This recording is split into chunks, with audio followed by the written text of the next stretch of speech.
Evening बच्चों, आज हम पढ़ने जा रहे हैं Henry's law from solution chapter. So let's discuss the law. तो बच्चों, आपको पता होगा कि वाटर में कुछ गैसेस डिज़ोल्व होते हैं, जैसे कि ऑक्सीजन, कार्बन डाइऑक्साइड, राइट। और आपको पता है कि ऑक्सीजन जो है वो लेस एक्सटेंट तक वाटर में डिज़ोल्व होते हैं। यही डिज़ोल्व्ड ऑक्सीजन है जो लाइफ को सस्टेन करती है एक्वाटिक जो प्राणी होते हैं। एग्जाम्पल है HCl गैस, वो है एक हाईली सॉल्युबल गैस वाटर में। Solubility of gas in liquid is greatly affected by the pressure and temperature. So mainly Henry's law में हम पढ़ेंगे कि प्रेशर कैसे अफेक्ट करता है solubility of gas in liquid में।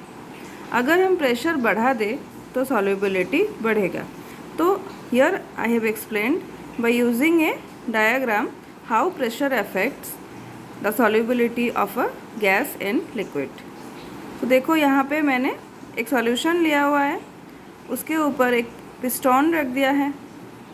Now I have increased the weight in the second diagram। see, उसका जो solubility है वो बढ़ गया, right, due to the pressure। तो अभी हम लॉ को डिस्क्राइब करते हैं। The law states that the solubility of a gas, तो एक गैस का solubility एक लिक्विड में डायरेक्टली प्रोपोर्शनल है partial pressure of the gas present above the surface of the solution और लिक्विड। तो एक हम लेते हैं क्या, सॉल्वेंट और एक सॉल्यूट, उन दोनों को मिलाने से आपका हो जाएगा सॉल्यूशन। तो यहाँ पे लिक्विड एक लेंगे, पानी सपोज, और सॉल्वेंट इधर आपका गैस है, तो वो पानी के ऊपर गैस रहेगा। सो इसीलिए यहाँ पे लिखा है gas present above the surface of the solution. उसका पार्शियल प्रेशर कितना है, दबाव कितना है सरफेस ऑफ द लिक्विड के ऊपर। तो इसको हम अगर सिंपली बोले कि अगर हम दबाव बढ़ा दें तो सॉल्युबिलिटी गैस का बढ़ जाएगा, ठीक है। तो नेक्स्ट देखिए, if we use mole fraction of a gas in a solution as a measuring of its solubility। तो हम अगर solubility को नापना चाहें, उसके लिए हमने चुना मोल फ्रैक्शन को। सपोज को पता है मोल फ्रैक्शन क्या है, आप इसी चैप्टर में इंट्रोडक्शन में है।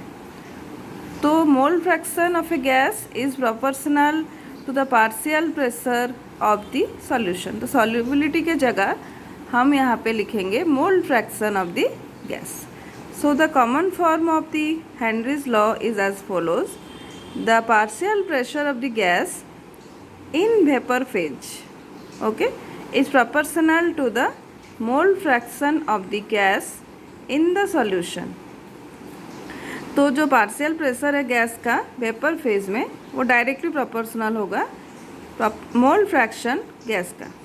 एंड अगर उसको हम मैथमेटिकली लिखे तो उसका फॉर्मूला ये आएगा, small p is equal to KH, this is the Henry's constant, KH is the Henry's constant and this is mole fraction of the gas.